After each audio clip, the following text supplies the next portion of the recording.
Se já me acompanhas há mais tempo, é provável que te tenhas habituado ao típico "Olá, o meu nome é Diogo e sou estudante do terceiro ano de Direito". No entanto, hoje vai ser um bocadinho diferente. Com as candidaturas à porta, senti que se de alguma forma podia ajudar mais pessoas que não só aquelas que pretendem seguir Direito, porque não pôr esse plano em prática. Como devem imaginar, eu não tenho experiência de facto para falar sobre arquitetura, medicina, engenharias diversas, entre outras. E é por isso que só vou falar sobre aquilo que sei. Olá a todos e a todas, sejam muito bem-vindos a mais um vídeo do canal. Se ainda não me conheces, o meu nome é Diogo e sou licenciado e mestre em História pela Faculdade de Letras da Universidade de Coimbra.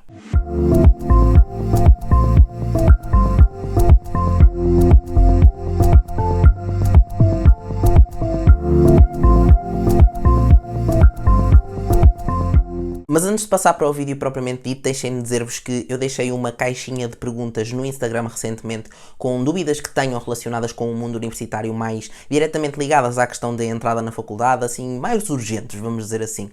E para poder fazer um vídeo de Q&A para dar-vos resposta a essas mesmas perguntas agora que mais precisam delas. E para além disso, caso não tenhas Instagram, podes deixar aqui nos comentários mesmo deste vídeo ou então na publicação que eu deixei também aqui no YouTube, na aba Comunidade, vai até lá e deixa todas as tuas dúvidas. Vais ter resposta a elas e isso posso garantir. Se eu não responder em vídeo, eu respondo por escrito. E faço também um apelo, obviamente, caso queiras acompanhar estes vídeos de perguntas que estão para sair e outros mais diretamente ligados a visitas guiadas pela cidade de Coimbra e pelas várias faculdades, não te esqueças de subscrever o canal, principalmente nesta altura. Acredita que vai ser uma grande ajuda, ou pelo menos eu estou a tentar fazer um esforço para que seja uma grande ajuda.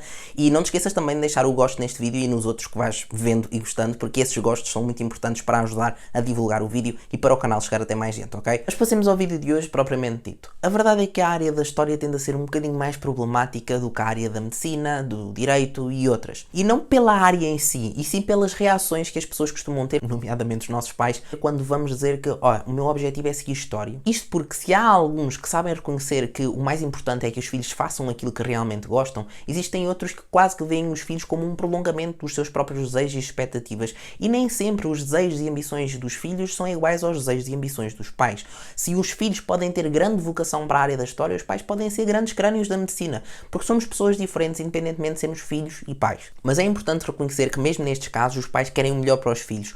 Precisamente por isso, o que é importante quando tomas a tua decisão que queres seguir história é teres os argumentos necessários e estares também mentalmente preparado ou preparada para aquilo que te espera na área da história, nomeadamente o emprego, que é esse o principal foco pelo qual os pais ou familiares tendem a não gostar muito da ideia quando dizes que queres ir para a história, ok? Esse é um dos assuntos que quero falar hoje contigo, juntamente com outros pontos importantes que é fundamental pensares antes de tomares a tua decisão definitiva de eu quero seguir história. É oficial. Em primeiro lugar, porque é que eu decidi escolher a história? Eu desde pequeno me lembro de ter livros daqueles de crianças em que falavam sobre o Império Romano. Eu sempre tive uma paixão profunda por tudo o que é a Antiguidade Clássica e eu fui para a história principalmente a pensar nessa vertente da Antiguidade Clássica, mas eu também gostava das outras áreas de Idade Média, de Idade Moderna, depois da Idade Média, do Renascimento, de todas essas... Enfim, de tudo o que eu tinha falado até ao 9º ano, mas depois como segui ciências não continuei no secundário, mas sempre soube que a minha área era sem dúvida das humanidades. E essa paixão pela história foi o principal que me levou a escolher este curso. O principal não, o grande motivo que me levou a escolher este curso, porque tu não vais para a história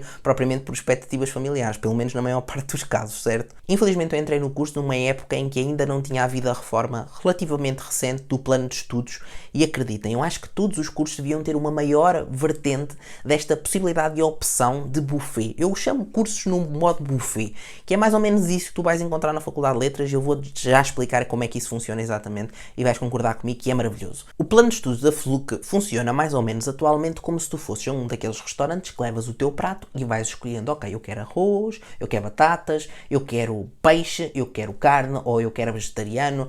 A questão é que existem regras por trás para montares este teu prato, que no caso é o teu currículo. Mas é como se tu tivesses que levar sempre arroz, batatas e carne, peixe ou vegetariano. Mas em vez de chegares ao restaurante e teres uma variedade de arroz, uma variedade de batatas e uma variedade de carne, peixe ou vegetariano, tens várias variedades de arroz. Tens arroz integral, tens arroz de malandro, tens arroz daqueles agulha, tens arroz, pronto, vários tipos de arroz. E escolhes aquele que mais se adequa às tuas necessidades, àquele que tu gostas mais. E o mesmo quanto às batatas, tu tens sempre regras de fundo para este teu currículo, não pode ser à balda, digamos assim, mas tens muitas variedades. Então imagina pessoas como eu, no meu caso, que eu te tinha dito que gostava muito de Antiguidade Clássica, eu posso, por exemplo, fazer um menor, fazendo História, um menor em Estudos Clássicos, que tem muitas cadeiras mais diretamente ligadas à Antiguidade Clássica. Ou posso, por exemplo, fazer História e fazer 5 cadeiras de menor e ficar com o meu diploma, vai dizer licenciado em História com menor em História da Arte, ou licenciado em História com menor em Arqueologia, com menor em Estudos Europeus. E isso dos menores é o quê? É no fundo tu fazer 5 cadeiras, pelo menos no meu tempo eram 5 cadeiras, de um curso à tua escolha e vai fazer com que no final, no teu diploma, tenhas lá essa referência ao menor, à área que tu escolheste. Mas caso não sejas uma pessoa como eu que não conseguiu encontrar 5 cadeiras completas numa área que gostasse, podes escolher várias cadeiras de outros cursos que não o teu para ires completando a tua formação com cadeiras, por exemplo, eu tive cadeiras de História da Arte, eu tive cadeiras de Arqueologia, eu tive cadeiras também de Estudos Clássicos, como vos tinha dito, ou seja, acabas por ficar com um currículo super diversificado e quando fores apresentar o teu currículo ao empregador, vai ver que tu não te formaste só e simplesmente em História, tu tens formação também noutras áreas das humanidades, no caso, e obviamente que uma faculdade que te oferece esta oportunidade é de aproveitar, certo? Como eu te disse, tem aquelas regras por trás da montagem do teu prato, portanto tens sempre um número mínimo de cadeiras que tens que ter dentro da tua área, mas dentro das cadeiras da tua área tu não vais ter que fazer todas, porque tu vais precisar, imagina que tu tens 15 opções, mais uma vez, 15 opções de arroz, tu precisas de um arroz, mas podes escolher de entre esses 15 qual aquele arroz que tu gostas mais, percebes? Ou seja, não tens necessariamente, não há praticamente cadeiras obrigatórias ao longo do teu curso. E se para muita gente é verdade que a possibilidade de escolheres um currículo é maravilhosa, para outras pessoas, principalmente para quem acabou de sair do secundário e está com tantas dúvidas sobre o ensino superior, pode ser uma dor de cabeça.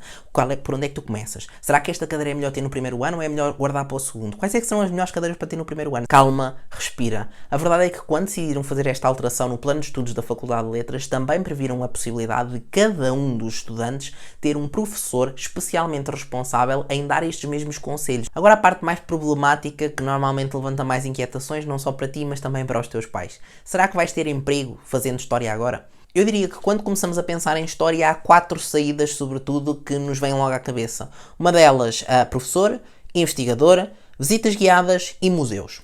Visitas guiadas e museus, às vezes os dois juntos. De facto, estas costumam ser as saídas mais tradicionais, mas não são as únicas. Não sei se sabias disto, mas todos os anos o Ministério dos Negócios Estrangeiros abre vagas para licenciados em História e outras áreas poderem ter a experiência de fazer um estágio no estrangeiro.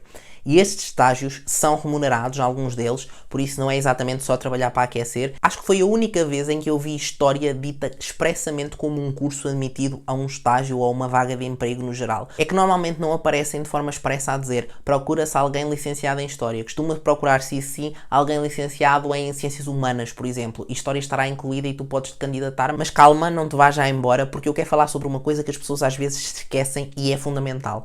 Os empregos que existem hoje não são necessariamente os empregos que tu vais ter quando acabares o teu curso. Estão constantemente a surgir novas áreas de emprego. E podes ser tu a criar o teu próprio emprego. Eu sei que isto parece um bocado a treta que costumavam falar há uns anos atrás quando veio a Troika e temos que ser investidores e temos que, enfim, arriscar. Mas a verdade é que se fores uma pessoa criativa, eu acho que a área da História é daquelas que mais oferece oportunidades de crescimento nesse sentido. Cada vez mais se tu fores olhar, agora claro que com esta questão toda da Covid tem sido um bocadinho mais complicado em termos de turismo, mas tu sabes muito bem que o nosso país tem muito potencial em termos turísticos e é precisamente por isso que ideias empreendedoras dentro da História podem ser uma ótima oportunidade de negócio. Ok, Diogo, tudo bem, mas estás aqui a dizer tão bem de História, tem tanto potencial de crescimento e é uma área tão interessante, então porquê é que decidiste a seguir e ir para Direito? Não faz grande sentido. Calma, cada história é uma história. No meu caso, eu entrei em História em primeira opção, era realmente aquilo que eu queria. No entanto, cheguei à conclusão que, e é por isto que eu digo que vocês têm que pensar muito bem antes de tomarem uma decisão, eu gostava de História e isso era algo que eu sabia e é aquilo que tu sabes com certeza se estás a pensar a seguir a mesma área. Mas não é o suficiente. Ao longo do percurso eu fui-me apercebendo que as várias saídas que existiam para a História, nenhuma delas me atraía assim.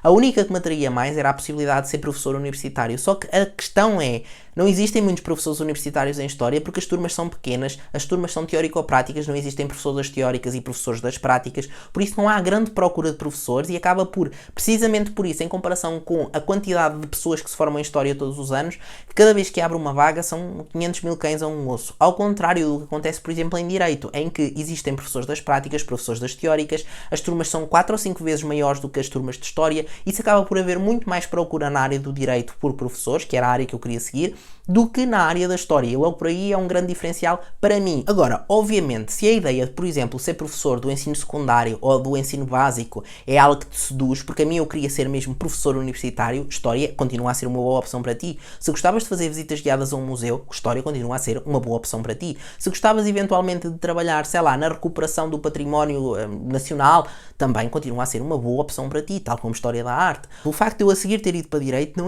não quer dizer que história seja uma má área ou que eu me tenha arrependido de fazer história. Não, pelo contrário, aquilo que eu aprendi em história provavelmente nunca teria aprendido em direito, e eu sinto que mesmo do ponto de vista humano, como eu vos disse, os professores foram impecáveis. Provavelmente eu não seria a pessoa que sou hoje se não tivesse passado por história antes de ir para direito. Eu sei que este vídeo ficou um bocadinho superficial em relação àquilo que se podia falar sobre a área de história, reconheço isso. No entanto, eu queria fazê-lo antes de começarem as candidaturas para tirar algumas dúvidas, para saberes que se tens dúvidas sobre o curso, podes entrar em contato comigo, que eu também farei os possíveis por te tirar essas mesmas dúvidas, sejam para este vídeo que eu vos falei logo no início de perguntas e respostas. Também podes fazer perguntas de história para esses mesmos vídeos. Caso não queiras fazer perguntas para os vídeos, manda-me mensagem pelo Instagram. Se eu demorar um bocadinho a responder, não percam a esperança, ok? Não pensam que eu estou a ignorar, eu às vezes demoro um dia a responder, não é o fim do mundo, ok? Porque eu também estou de férias e agora também quero aproveitar um bocadinho estas férias, e acreditem, eu também mereço, todos nós merecemos. Foi um ano intenso, seja a fazer tratar dos exames nacionais, seja a tratar dos exames da faculdade. Não é fácil, precisamos todos de férias, e entre as férias também está férias um bocadinho das redes sociais. Por isso, não percam a esperança se eu demorar a responder, mas eu vou responder, ok? Era isso que eu tinha para vos dizer hoje, espero que tenham gostado, não se esqueçam de deixar o vosso gosto e as vossas dúvidas todas, e também de subscrever o canal, e é isso, até ao próximo vídeo, fiquem bem.